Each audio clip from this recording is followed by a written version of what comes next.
Yo, what is good, Jets Nation? Welcome back to Jets Media. This is Richie, and I want to give you guys an undrafted free agent update. I made a whole video on Saturday night of all the Jets undrafted free agents that they brought in, and in that video, I told you guys that there will be other signings after I make that video, because that's just how long it takes for the Jets to get all their players, and they get probably one of my favorite guys out of this entire undrafted free agency class in Trey Dean III from Florida, and I want to break him down in this video because he has a lot of upside, and I'm honestly shocked that he went undrafted, and I want to break him down because I know that a lot of Jets fans are really excited about Trey Dean, and I did not include him in that long list in that video back on Saturday night. If you did not check out that video, I'll leave it down below in the description if you want to check it out. I broke down 11 undrafted free agents that will be invited to the Jets rookie minicamp and potentially going into training camp as well, and I'll also be bringing up 2 other players that the Jets are bringing into rookie minicamp that I did not bring up last time. So without further ado, let's get right into it. But before we do so, do your boy a gigantic favor, hit that thumbs up button, and comment down below your thoughts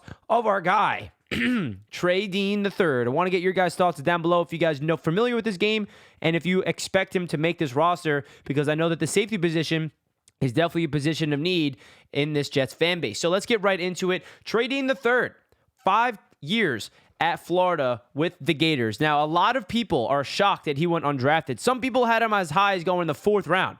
I mean, I saw a lot of scouts saying that Trey Dean is a player that can go as early as round 4, but they're shocked that he did not go at least in round 5, 6, or even 7. He goes undrafted. The Jets bring him in. Now, what his game is, he's kind of that box safety role that can pretty much do it all. He has lined up as a cornerback. He's lined up at both safety spots. He even lined up as that hybrid linebacker role that Robert Saleh loves to add to this Jets defense. So he's a very versatile piece, and you can tell that the mold of this New York Jets team with Joe Douglas at the helm is getting versatility, whether that's versatility on the offensive line, whether that's versatility in the secondary. Jarek Bernard-Converse out of LSU, our draft pick, he is a versatile piece to that secondary, and I think Trey Dean III is another player similar to that mold of being able to play multiple spots in the secondary. Now, what makes Trey Dean really good is he's a hard hitter, he's very physical, he's aggressive at the line of scrimmage, and he's a sure tackler. That is his specialty. He will let his presence be known. He plays with violence, as Robert Saleh loves to add to the defense.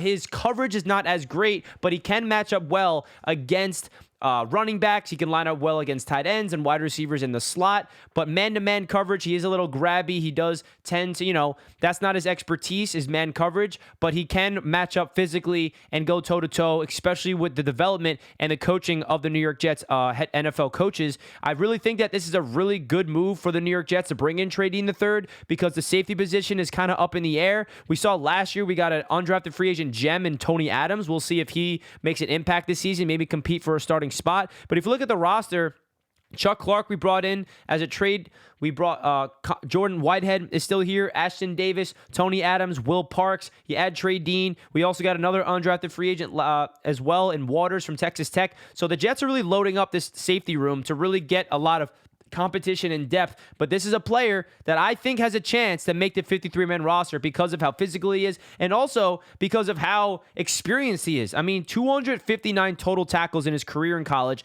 141 solo tackles, 24 pass deflections, 13 and a half tackles for loss, 5 sacks and 4 interceptions in his career with Florida, and this is another player. Now, you can say this is another mold of this Jets draft class.